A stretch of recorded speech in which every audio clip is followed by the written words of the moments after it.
రావణుడు చేసిన పనిని ఆంజనేయులు అని పెట్టుకున్న వ్యక్తి చేయకూడదు కదా.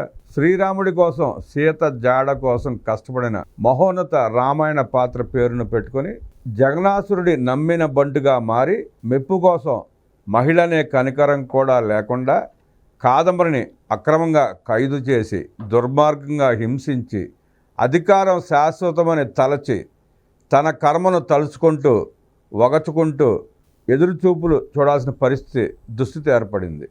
మాజీ ఇంటెలిజెన్స్ చీఫ్ మరియు ఆంధ్రప్రదేశ్ పబ్లిక్ సర్వీస్ కమిషన్ ప్రధాన కార్యదర్శిగా పనిచేసిన పిఎస్ఆర్ ఆంజనేయులు బెయిల్ కోసం ఎదురుచూపులు మరింత పెరిగాయి. కాదంబరి కేసు, అదే కాకుండా ఏపీపీఎస్సీలో జరిగినట్లు ఆరోపించబడుతున్న అక్రమాల కేసుల్లో అరెస్ట్ అయిన ఆయన దాఖలు చేసిన బెయిల్ పిటిషన్పై విజయవాడలోని ప్రత్యేక కోర్టులో వాదనలు ముగిశాయి.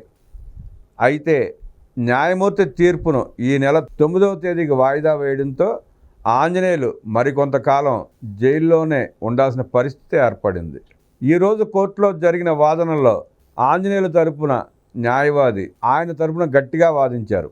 ఆయన గతంలో ప్రభుత్వంలో అత్యున్నత స్థానాల్లో పనిచేసిన వ్యక్తిని, సమాజంలో ఆయనకు గౌరవమైన స్థానం ఉందని కోర్టుకు విన్నవించుకున్నారు. అంతేకాకుండా ఆయన పారిపోయే అవకాశం లేదని కూడా వాదించారు. మరోవైపు ప్రాసిక్యూషన్ న్యాయవాది బెయిల్ మంజూరును తీవ్రంగా వ్యతిరేకించారు. ఆంజనేయులు తనకున్న అధికారాన్ని దుర్వినియోగం చేశారని, ఒకవేళ ఆయనకు బెయిల్ ఇస్తే సాక్ష్యాలను నాశనం చేసే ప్రమాదం ఉందని కోర్టుకు తెలిపారు. ఈ కేసు యొక్క తీవ్రతను మరియు ఇది సమాజంపై చూపే ప్రభావాన్ని పరిగణలోకి తీసుకోవాలని కోరారు.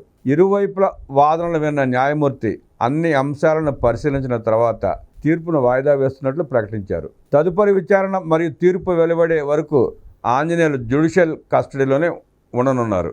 ఒకప్పుడు ప్రభుత్వంలో కీలక పాత్ర పోషించిన ఆంజనేయులు ఇవాళ తన భవితవ్యం కోసం కోర్టు తీర్పు కోసం నిరీక్షిస్తున్నాడు. ఈ కేసు ఆంధ్రప్రదేశ్లో రాజకీయ మరియు పరిపాలన వర్గాల్లో తీవ్ర చర్చనీయాంశంగా మారింది. మే 9వ తేదీన వెలువడే తీర్పు ఆయన తదుపరి జీవితాన్ని నిర్దేశించనుంది. అప్పటి వరకు ఆంజనేయులకు జైలు జీవితం తప్పదు. చూశారుగా, అధికారం ఎవ్వరికీ శాశ్వతం కాదు. అతిగా పని చేస్తే ఇలాగే అవుతుంది. మరి అతి సర్వత్రా వర్జయేత్ అని పెద్దలు ఊరికే చెప్పలేదు కదా. అధికారం చేతిలో ఉందని రెచ్చిపోయి ప్రవర్తిస్తే ఇలాగే ఉంటుంది. మిగతా అధికారులైనా వ్యవస్థలైనా పిఎస్ఆర్ ఆంజనేయుల కేస్ స్టడీని చూసి అర్థం చేసుకుని వ్యవహరిస్తే వ్యవస్థలకి, రాష్ట్రానికి, ప్రజలు కూడా మంచి చేసిన వాళ్ళు అవుతారు. మరో ప్రపంచ టెక్నాలజీ క్వాంటం మీద ఆధిపత్యానికి అమరావతి పునఃప్రారంభమైన వేళ అమరావతి నెలలో పురుడు పోసుకుంది. క్వాంటం కంప్యూటింగ్ ప్రపంచంతో పాటు ఆంధ్రప్రదేశ్ భవిష్యత్తును ఎలా మార్చబోతున్నది. ఒకప్పుడు సైన్స్ ఫిక్షన్ సినిమాల్లో మాత్రమే కనిపించిన ఒక అద్భుత సాంకేతికత ఇప్పుడు నిజం కాబోతోంది. అది మన ఆంధ్రప్రదేశ్లో సాక్షాత్కారం కానుంది. ఏమిటా రహస్యమైన శక్తి? అదే క్వాంటం కంప్యూటింగ్. ఇది కేవలం ఒక కొత్త రకం కంప్యూటర్ మాత్రమే కాదు. ఇది మన ఆలోచనలను, మన సమస్య పరిష్కార విధానాలను, మన భవిష్యత్తునే పూర్తిగా మార్చివేయగల ఒక అద్భుతమైన శక్తి. సాధారణ కంప్యూటర్లు 0 లేదా 1 అనే 2 స్థితుల్లో మాత్రమే పనిచేస్తాయి. కానీ ఊహించండి, ఒకేసారి 0 మరియు 1 రెండింటిలోనూ ఉండే ఒక బిట్ ఉంటే అదే క్యూబిట్. ఈ క్యూబిట్ల యొక్క విచిత్రమైన ప్రపంచం ఒకేసారి అనేక లెక్కలు చేయగల అద్భుతమైన సామర్థ్యాన్ని క్వాంటం కంప్యూటర్లకు ఇస్తుంది. ఇది ఎంత శక్తివంతమైనదంటే నేటి సూపర్ కంప్యూటర్లు సైతం దీని ముందు దిగదొడిపే. ఇంతటి అద్భుతమైన సాంకేతికత మన ఆంధ్రప్రదేశ్లో రూపుదిద్దుకోబోతోంది. చంద్రబాబు నాయుడు గారు 2026 జనవరి 1న అమరావతిలో క్వాంటమ్ వ్యాలీని దేశానికి అంకితం చేయనున్నారు. ఇది కేవలం ఒక భవనం కాదు, ఇది భవిష్యత్ సాంకేతిక పరిజ్ఞానానికి ఒక పునాది. ప్రపంచంలోని దిగ్గజ సంస్థలైన IBM, TCS మరియు L&T ఈ ప్రయాణంలో ఆంధ్రప్రదేశ్తో కలిసి చేతులు కలిపాయి. IBM యొక్క అత్యాధునిక 156 క్యూబిట్ క్వాంటమ్ సిస్టమ్ 2 అమరావతిలో కొలువు తీరనుంది. భారతదేశంలోనే అత్యంత శక్తివంతమైన క్వాంటమ్ బ్రెయిన్ ఇది. TCS తమ విస్తృతమైన పరిశోధన నెట్వర్క్తో ఈ విప్లవాన్ని దేశంలోని నలుమూలలకు తీసుకువెళ్ళడానికి సిద్ధంగా ఆంధ్రప్రదేశ్ ఎందుకు ముందడుగు వేస్తోంది? ఎందుకంటే మన రాష్ట్ర విద్యార్థులకు గణితం భౌతిక శాస్త్రం వంటి రంగాల్లో ఉన్న బలమైన నైపుణ్యం ప్రపంచానికి తెలుసు. ఐఐటి వంటి ప్రతిష్టాత్మక సంస్థల్లో మన విద్యార్థుల హవా కొనసాగుతోంది. వారి యొక్క అంకిత భావం మరియు తెలివితేటలు క్వాంటం కంప్యూటింగ్ వంటి క్లిష్టమైన రంగంలోనూ అద్భుతాలు సృష్టించగలదని నమ్మకం. ఊహించండి, కొత్త తరహా మందులు కనుగొనడం ఎంత వేగవంతం అవుతుందో, కృత్రిమ మేధస్సు ఎంత శక్తివంతంగా మారుతుందో, సైబర్ సెక్యూరిటీ ఎంత పటిష్టంగా ఉంటుందో, ఆర్థిక వ్యవస్థలోని రహస్యాలు ఎలా ఛేదించబడతాయో క్వాంటం కంప్యూటింగ్ ఈ ప్రశ్నలన్నింటికీ సమాధానం చెప్పగలదు. చంద్రబాబు నాయుడు గారి నాయకత్వంలో ఆంధ్రప్రదేశ్ ఈ క్వాంటం యుగానికి సారథ్యం వహించడానికి సిద్ధమవుతోంది. గతంలో ఐటీ రంగంలో మనం సృష్టించిన చరిత్రను మించి ఈసారి ప్రపంచానికి ఒక కొత్త దిక్సూచిగా నిలవబోతున్నాం. ఆర్థిక ఇబ్బందులు మనల్ని ఆపలేవు. మనకున్న బలమైన సంకల్పం మరియు తెలివైన యువతతో క్వాంటం టెక్నాలజీలో ప్రపంచాన్ని శాసించే శక్తి మనకుంది. ఈ క్వాంటం వ్యాలీ కేవలం ఉద్యోగాలను సృష్టించడమే కాదు, ఇది కొత్త ఆవిష్కరణలకు జన్మనిస్తుంది, ప్రపంచ పెట్టుబడులను ఆకర్షిస్తుంది.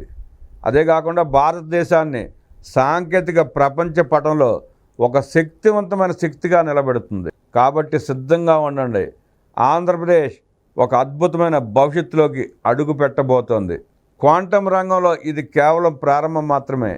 మన రాష్ట్రం ప్రపంచాన్ని నడిపించే రోజు ఎంతో దూరంలో లేదు. మైక్రోసాఫ్ట్ నుండి గూగుల్ వరకు R&D సెంటర్లు హైదరాబాద్లో పెట్టించి సైబరాబాద్ చేసిన దార్శనికుడు అమరావతి క్వాంటం వ్యాలీని చేయడానికి ఈరోజు అంకురార్పణ చేయడం ప్రతి ఒక్క తెలుగువాడికి గర్వకారణం. ఇంకో పక్క నీటిపారుదల రంగంలో అనేక ప్రాజెక్టులు వడివడిగా చేపడుతూ త్వరితగతిన పూర్తయ్యేలా పరుగులు పెట్టిస్తూ ఆంధ్రప్రదేశ్ని సస్యశ్యామలం చేయడానికి అపర భగరీతుడిలా కృషి చేస్తున్న చంద్రబాబు నాయుడు గారు అటు టెక్నాలజీ ఇటు వ్యవసాయ రంగం ఆంధ్రప్రదేశ్కి రెండు కళ్ళు అని చెప్పి రెండు రంగాలని జెట్ స్పీడ్తో పరిగెత్తిస్తూ నవ్యాంధ్రప్రదేశ్ రూపురేఖల్ని మార్చబోతున్న దార్శనికుడు నారా చంద్రబాబు నాయుడు గారు. జై హో చంద్రబాబు. నమస్కారం. జీవో నెంబర్ 3 మీద వైసీపీ నాయకులు కుట్ర రాజకీయాలు, గిరిజనులను రెచ్చగొట్టి బంధులు ఉద్యోగాలంటూ ఆకారాలు చేస్తున్నారు వైసీపీ నాయకులు. ఆ జీవో 3ని రద్దు చేసిందే వైఎస్ఆర్ కాంగ్రెస్ పార్టీ. ఆ గిరిజనుల యువతకి వెన్నుపోటు పొడిచిందే జగన్మోహన్ రెడ్డి. ఒక్క ఉపాధ్యాయుడు పోస్ట్ కూడా ఇవ్వలేని జగన్మోహన్ రెడ్డి జీవోను చిదిమేసి ఆ వర్గానికి వెన్నుపోటు పొడిచి ఇవాళ సిగ్గు లేకుండా తగుదునమ్మా అంటూ నీచ రాజకీయాలు పాల్పడుతున్నాడు. జగన్మోహన్ రెడ్డి రద్దు చేసిన జీవో నెంబర్ 3కి ప్రత్యామ్నాయంగా ఇంకో జీవో తీసుకొస్తామని మంత్రి గుమ్మడి సంధ్యారాణి గారు వారికి హామీ ఇచ్చారు. అలాగే 16,437 డిఎస్సి పోస్టుల్లో 2,024 పోస్టులు గిరిజన విద్యార్థులకు కేటాయించామని, వారు ఆందోళన చేయాల్సిన అవసరం లేదని, వైఎస్ఆర్ కాంగ్రెస్ పార్టీ నాయకుల మాటలు నమ్మి మోసపోయి రోడ్డెక్కి భవిష్యత్తుని ఆగం చేసుకోవద్దని చెప్పి ఈ సందర్భంగా మంత్రి గారు వారికి విన్నవించారు. డిఎస్సి ప్రకటించి 2,024 ఉద్యోగాలు ఇస్తా ఉంటే గిరిజన యువతకి వాళ్ళ రెచ్చగొట్టి అమాయకులను చేసి వైఎస్ఆర్ కాంగ్రెస్ పార్టీ ఆడుతున్న వికృత క్రీడ ఏదైతే ఉందో దాన్ని తీవ్రంగా ఖండించారు గుమ్మడి సంధ్యారాణి. 2,024 ఉద్యోగాలు కేటాయించినా కూడా ఆ యువతను రెచ్చగొట్టి ఆ డిఎస్సి నోటిఫికేషన్ క్యాన్సిల్ చేయమని చెప్పి ఆ యువత కోరడం భావ్యమా అని మంత్రి గుమ్మడి సంధ్యారాణి కోరారు వారిని. అంటే చూడండి యువతను ఎలా రెచ్చగొడుతున్నారు. అసలైన యువత ఆ డిఎస్సి రాసి యువత ఏం పట్టించుకోవట్లా. ఏదైతే గతంలో వైఎస్ఆర్ కాంగ్రెస్ పార్టీ కొంతమంది యువతని పెడదారి పట్టించి గంజాయి లాంటి మాదక ద్రవ్యాలకి అలవాటు చేసిందో ఆ యువతను రెచ్చగొడుతూ వాళ్ళు డిఎస్సి రాసేది లేదు, పెట్టేది లేదు, వాళ్ళకి ఉద్యోగాలు కూడా అవసరంలా, అయినా ఆ యువతను రెచ్చగొట్టి డిఎస్సి మాటున కుట్ర రాజకీయం మొదలుపెట్టింది వైఎస్ఆర్ కాంగ్రెస్ పార్టీ. జీవో 3 రద్దు చేసింది వైఎస్ఆర్ కాంగ్రెస్ పార్టీ. ఒక్క ఉపాధ్యాయుడిని కూడా నియమించకుండా వాళ్ళకి ద్రోహం చేసింది వైఎస్ జగన్మోహన్ రెడ్డి. ఇవాళ నాటకాలు ఆడుతున్నాడు. దీన్నే గుర్తు చేస్తూ ఆ యువతకి స్పష్టంగా తెలియజేశారు గుమ్మడి సంధ్యారాణి. 16,437 ఉద్యోగాలలో 2,047 ఉద్యోగాలు గిరిజన యువతకే ఉన్నాయి. స్పష్టంగా మీకు ఉద్యోగాలు వస్తాయని చెప్పి వారికి వివరించిన తర్వాత ఏం చేయాలో పాలుపోక ఏం చేయాలో తెలియక ఎటడి పారిపోయారు. అది అట్లా ఉంటుంది వైఎస్ఆర్ కాంగ్రెస్ పార్టీ నీచ రాజకీయం.